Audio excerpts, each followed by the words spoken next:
नमस्कार मित्रांनो, पाठीमागच्या पाठात आपण होम या टॅबमधील क्लिपबोर्ड आणि फॉन्ट्स याच्यामधील हे सब मेनू कशा प्रकारचं काम करतात हे पाहिलं. आत्ता आपण अलाइनमेंट, नंबर्स, सेल्स आणि एडिटिंग हे चार पर्याय कशा प्रकारचं काम करतात हे पाहूया. सर्वप्रथम आपण अलाइनमेंट या मेनूमधील हे असणारे उपमेनू म्हणजेच हे असणारे सबमेनू उपपर्याय कशा प्रकारचं काम करतात हे पाहूया. सर्वप्रथम आपण टेबल मूळ स्थितीत आणू. हे जे बॅकग्राऊंड कलर होता तो आपण हा फिल कलर नन करू. परत हा रो सिलेक्ट करून इथून नो फिल याच्यावरती क्लिक केला असता हे आत्ता आपण बॅकग्राऊंडला दिलेला कलर निघून जाईल. या पर्यायावरती क्लिक केला असता हे निघून जाईल, कारण आत्ता आपण नो फिल ही प्रॉपर्टी वापरलेली आहे म्हणून ते निघून जातं. परत हे सर्व सिलेक्ट करतो आणि नो फिल वरती क्लिक करतो. याच्या असणाऱ्या सर्व बॉर्डर्स सिलेक्ट करून मी नो बॉर्डर वरती क्लिक करतो. त्यावेळेस या सर्व बॉर्डर्स निघून गेलेले दिसतात. इथं क्लिक करून हे नो फिल वरती क्लिक करतो आणि या सर्व टेक्स्टला सिलेक्ट करून इथून मी हा ब्लॅक कलर सिलेक्ट करतो आणि फॉन्ट साइज 11 सिलेक्ट करतो. अशा प्रकारे हा असणारा टेबल मी मूळ स्थितीत आणलेला आहे. आत्ता आपण हे टॉप अलाइन, मिडल अलाइन आणि बॉटम अलाइन हे तीन पर्याय कशा प्रकारचं काम करतात हे पाहूया. हा पहिला ए कॉलम मधील हा पहिला लास्ट नेम हा रो मी सिलेक्ट करतो आणि इथं या टॉप अलाइन याच्यावरती क्लिक करतो. त्यावेळेस हे लास्ट नेम मिडल मधून वरती गेलेलं दिसतं. अशा प्रकारे हे वर गेलेलं दिसतं. परत मी हे नेम हे टेक्स्ट सिलेक्ट करतो आणि इथं बॉटम या असणाऱ्या पर्यायाला सिलेक्ट करतो. हा पर्याय मिडल असल्यावरती हे मिडलला दिसतं. परत मी हे ॲड्रेस सिलेक्ट करून या बॉटम वरती क्लिक करतो. त्यावेळेस आपल्या लक्षात येईल की हे लास्ट नेम हे टॉपला आलेलं आहे, नेम हे मिडलला आलेलं आहे आणि ॲड्रेस हे बॉटमला आलेलं आहे. अशा प्रकारे आपलं असणारं टेक्स्ट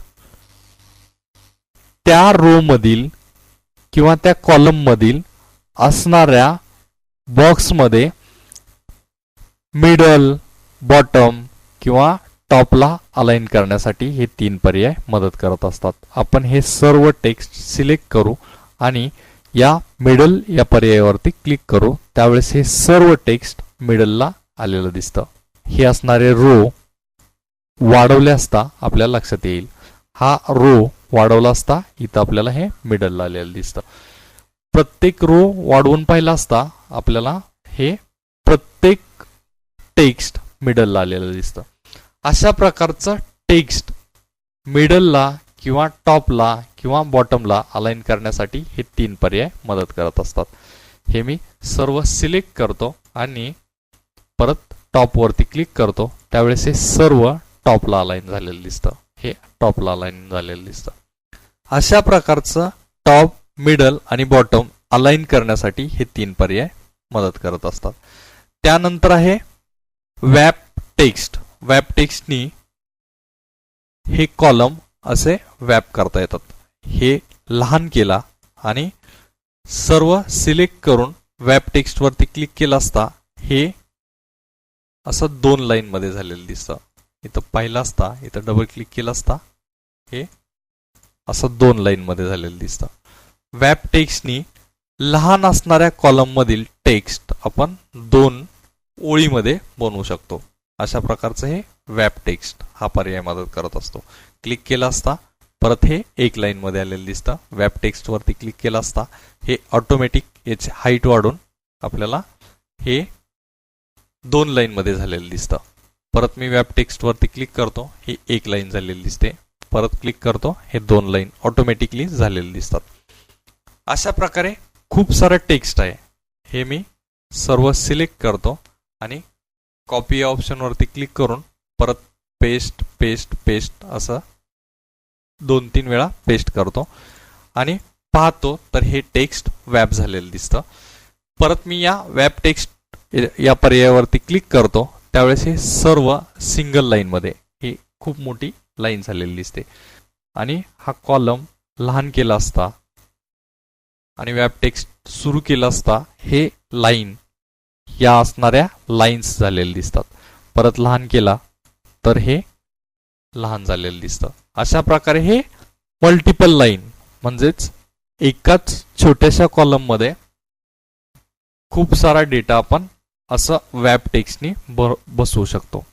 त्या असणाऱ्या सेलमधील म्हणजेच त्या असणाऱ्या बॉक्समधील टेक्स्ट जर दिसत नसेल तर ते पाहण्यासाठी आपल्याला या व्रॅप टेक्स्ट या पर्यायाची मदत होत असते. अशा प्रकारे हे दोन लाईन क्लिक केला असता हे पुढं इंदिरानगर असणारं टेक्स्ट आपल्याला दिसत नाही. क्लिक केला असता आणि व्रॅप टेक्स्ट वरती क्लिक केला असता हे दिसायला लागेल. अशा प्रकारचं हे व्रॅप टेक्स्ट हे ऑप्शन मदत करत असतं. त्यानंतर आहे अलाइनमेंट. Align text left. हे टेक्स्ट लेफ्टला अलाइन झालेलं दिसतं. परत हे सेंटरवरती क्लिक करतो हे सेंटरला आलेलं दिसतं. परत मी हे पुणे सिलेक्ट करून सेंटरला क्लिक करतो त्यावेळेस या असणाऱ्या बॉक्सच्या या सेलच्या सेंटरला हे टेक्स्ट आलेलं दिसतं. परत मी राईट वरती क्लिक करतो त्यावेळेस हे राईटला अलाइन झालेलं दिसतं. परत हा पूर्ण कॉलम मी सिलेक्ट करतो आणि राईट वरती क्लिक करतो त्यावेळेस हे सर्व टेक्स्ट राईटला अलाइन झालेलं दिसतं. अशा प्रकारचं हे अलाइनमेंट करण्यासाठी हे राईट किंवा सेंटर किंवा लेफ्ट अलाइन करण्यासाठी सर्व टेबल सिलेक्ट केला. अशा प्रकारे मी हे सर्व टेबल सिलेक्ट केला आणि सेंटरवरती क्लिक केला असता हे सर्व टेक्स्ट प्रत्येक सेलमधील टेक्स्ट हे सेंटरला आलेलं दिसतं. परत मी हे डिलीट करतो आणि हे व्रॅप टेक्स्टच्या ऐवजी हे नॉर्मल टेक्स्ट करतो आणि हे एक रांग बनवतो. अशा प्रकारे हे टेक्स्ट आपल्याला सर्व सेंटरमध्ये आलेलं दिसतं. किंवा राईटला पाहिजे असेल तर हे राईटला करू शकतो किंवा लेफ्टला पाहिजे असेल तर हे लेफ्टला करू शकतो. पूर्ण टेबल सिलेक्ट करून राईट, सेंटर किंवा लेफ्ट असे तिन्ही पर्याय आपण करू शकतो. अशा प्रकारचं अलाइनमेंट आपल्याला या अलाइनमेंट मध्ये पाहायला मिळतं. त्यानंतर आहे मर्ज सेल. इथून आपण एक हा पुणे आणि त्या खालचा रिकामा सेल सिलेक्ट करून इथून मर्ज सेल वरती क्लिक करू त्यावेळेस हा खालचा 12 नंबर रो मधील डी या कॉलम मधील हा सेल 11 नंबर मध्ये मर्ज झालेला दिसतो. अशा प्रकारचा सेल वाढवण्यासाठी अशा प्रकारे हे सेल एकत्र करण्यासाठी खूप सारे सेल एकत्र करायचे असतील तर आपल्या या सेल मर्ज या ऑप्शनची मदत होते. हे सर्व मी सिलेक्ट केले आणि मर्ज सेल्स याच्यावरती क्लिक केला असता हे सेल मर्ज झालेलं दिसतो. अशा प्रकारचं सेल मोठं करण्यासाठी म्हणजेच वाढवण्यासाठी हा मर्ज सेल हा ऑप्शन मदत करतो. किंवा मर्ज असणारे सेल आपल्याला परत मूळ स्थितीत पाहिजे असतील तर अनमर्ज सेल्स याच्यावरती क्लिक केला असता हे मर्ज झालेले सेल आपल्याला परत मिळतील. अशा प्रकारचं हे मर्ज सेल आणि अनमर्ज सेल असे दोन पर्याय आपल्याला पाहायला मिळतात. त्यानंतर आहे डिक्रीज इंडेंडिंग आणि इन्क्रीज इंडेंडिंग. सर्वप्रथम आपण इन्क्रीज इंडेंडिंग पाहू. एक सेल मी सिलेक्ट करतो आणि इन्क्रीज इंडेंडिंग वरती क्लिक करतो त्यावेळेस हे पुढे आलेलं दिसतं. परत मी एकदा इन्क्रीज इंडेंडिंग याच्यावरती क्लिक करतो त्यावेळेस हे पुढे आलेलं दिसतं. ज्या प्रकारे आपण वर्डमध्ये टॅब किंवा हे इंडेंडिंग वापरतो तशा प्रकारे आपल्याला हे इन्क्रीज इंडेंडिंग हा पर्याय आपल्याला इथं पाहायला मिळतो. अशा प्रकारे हे टॅब देण्यासाठी म्हणजेच इंडेंडिंग पुढे करण्यासाठी किंवा नको असेल तर काढण्यासाठी हे डिक्रीज इंडेंडिंग कमी करण्यासाठी हे इंडेंडिंग कमी करण्यासाठी अशा प्रकारचं हे इन्क्रीज इंडेंडिंग आणि डिक्रीज इंडेंडिंग हे दोन पर्याय आपल्याला मदत करतात. त्यानंतर आहे ओरिएंटेशन.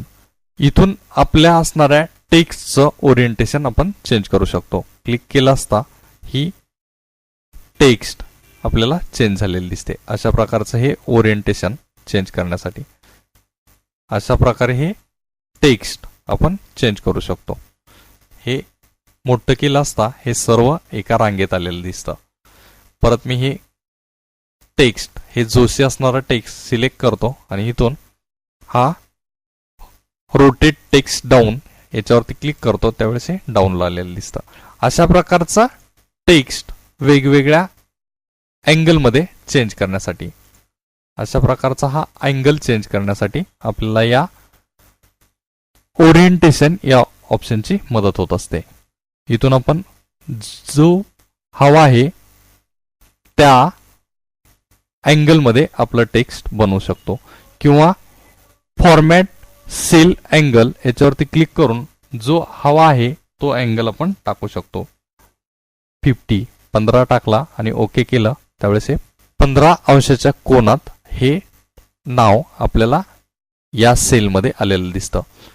परत इथून आपण अँगल वाढवला, इथं मी 45 करतो आणि ओके करतो, त्यावेळेस हे 45 ला आलेलं दिसतं. अशा प्रकारचा अँगल चेंज करण्यासाठी आपल्याला या ओरिएंटेशन या ऑप्शनची मदत होत असते. अशा प्रकारचं अलाइनमेंट टेक्स्टचं अलाइनमेंट करण्यासाठी या अलाइनमेंट मधील या top align, middle align, bottom align, centre align, left align, right align अशा या पर्यायांची मदत होत असते. परत हा टेबल आपण मूळ स्थितीत आणू. हा टेबल मूळ स्थितीत आणण्यासाठी हा टेबल मी सर्व सिलेक्ट करतो आणि इथे येऊन क्लिअर फॉर्मॅट्स याच्यावरती क्लिक करतो, त्यावेळेस हे मूळ स्थितीत आलेला दिसतो. अशा प्रकारचा हा टेबल परत मूळ स्थितीत आलेला दिसतो.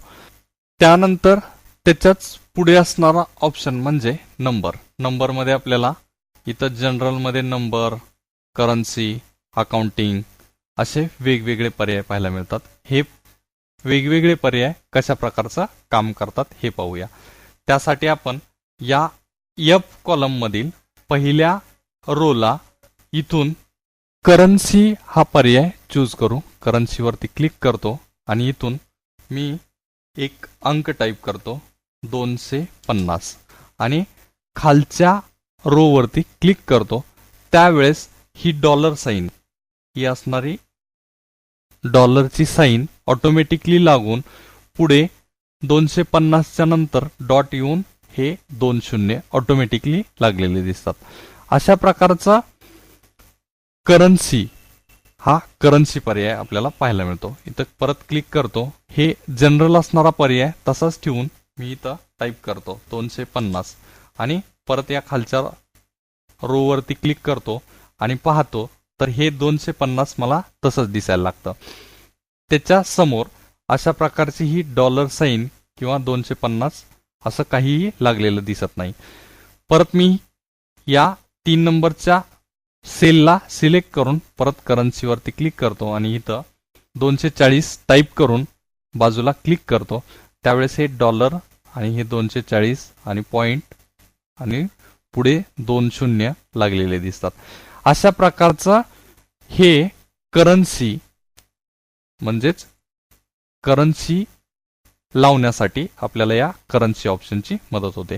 इथून आपण वेगवेगळ्या कंट्रीच्या करन्सीही लावू शकतो. इथून क्लिक करून मोर अकाउंटिंग फॉर्मॅट याच्यावरती क्लिक करून इथून आपली असणारी इंडियन करन्सी लावू. इथं रुपीज सिलेक्ट करू. खाली स्क्रोल केला असता इथं आपल्याला रुपीज दिसायला लागेल. इथं मराठी रू आणि मराठीवरती क्लिक करतो आणि ओके करतो. त्यावेळेस हे रुपये 240 आलेले दिसतं. परत क्लिक करू आणि इथून याची करन्सी चेंज करू. इथं परत मी खाली स्क्रोल करतो. हे खाली घेतो आणि इथून हे रू आणि मराठी याच्यावरती क्लिक करून ओके करतो. त्यावेळेस हे करन्सी मराठीमध्ये आलेलं दिसतं. अशा प्रकारची करन्सी ऑटोमॅटिक लावण्यासाठी आपल्याला या करन्सी या पर्यायाचा वापर करता येतो. अकाउंटिंग किंवा करन्सी या दोन पर्यायाचा वापर करता येतो. इथून आपण वेगवेगळ्या देशाच्या करन्सी लावू शकतो. अशा प्रकारचे हे युरोप, त्यानंतर चायनीज, इथून चायनीज करन्सी, अशा वेगवेगळ्या कंट्रीजच्या करन्सी आपण इथून लावू शकतो. अशा प्रकारच्या ह्या करन्सीज इथून आपल्याला पाहायला मिळतात. आणि ओके केलं असता ही करन्सी लागलेली दिसते. अशा प्रकारच्या वेगवेगळ्या करन्सीज इथून आपल्याला पाहायला मिळतात. त्यानंतर आहे पर्सेंटेज. इथून आपण एखादा अंक टाईप केला आणि बाजूला क्लिक करून परत याला सिलेक्ट करून पर्सेंटेज वरती क्लिक केलं असता हे ऑटोमॅटिकली पुढं 2 शून्य आणि पर्सेंट लागलेलं दिसतं. अशा प्रकारचं हे पर्सेंटेज काढण्यासाठी 0.015 हे क्लिक केलं आणि याला पर्सेंटेज वरती क्लिक केलं असता हे 2% झालेलं दिसतं. अशा प्रकारचं हे करन्सी लावण्यासाठी 0.15 आणि परत क्लिक करून पर्सेंटेज वरती क्लिक केलं असता हे 15% झालेलं दिसतं. अशा प्रकारच्या ह्या पर्सेंटेज साइन लावण्यासाठी. त्यानंतर आहे कोमा. इथं आपण हा रिकामा असणारा सेल सिलेक्ट करून या कोमा स्टाईल याच्यावरती क्लिक करून अंक टाईप करू. अशा प्रकारे हे अंक मी टाईप केला आणि बाजूला क्लिक करतो त्यावेळेस हे ऑटोमॅटिक कोमाल या 45च्या नंतर कोमा किंवा हे 688च्या नंतर कोमा अशा प्रकारचं हे रुपीज कन्व्हर्जन आलेलं दिसतं. परत मी इथं टाईप करतो, ही वरचाच अंक टाईप करतो 45688799 आणि बाजूला क्लिक करतो त्यावेळेस हे पर्सेंटेज मध्ये आलेलं दिसतं. कारण इथं पर्सेंटेज लागलेला आहे. हे जनरल जर क्लिक केलं असता हे जनरल आलेलं दिसतं. अशा प्रकारे हे जनरल. परत आपण यालाच क्लिक करून ह्या कोमावरती क्लिक केलं असता हे वरती ज्याप्रमाणे कोमा देऊन हे 688 आलंय तशा प्रकारे हे कोमा देऊन आलेलं दिसतं. अशा प्रकारच्या स्टाईल्स आपल्याला इथं पर्सेंटेज स्टाईल, कोमा स्टाईल किंवा हे डॉलर साइन, युरोप साइन अशा वेगवेगळ्या करन्सीच्या साइन लावून आपल्याला हे फॉर्मॅटिंग करता येत असतं. त्यानंतर आहे इन्क्रीज डेसिमल आणि डिक्रीज डेसिमल. इथून आपण इन्क्रीज वरती क्लिक केलं असता हे 1 शून्य वाढलेलं दिसतो. परत इन्क्रीज वरती क्लिक केलं असता हे 1 शून्य वाढलेलं दिसतो. डिक्रीज वरती क्लिक केलं असता हे 1 शून्य कमी झालेलं दिसतो. परत क्लिक केलं असता हे 1 शून्य कमी झालेलं दिसतो. अशा प्रकारे इन्क्रीज किंवा डिक्रीज करण्यासाठी हे दोन पर्याय आपल्याला मदत करत असतात.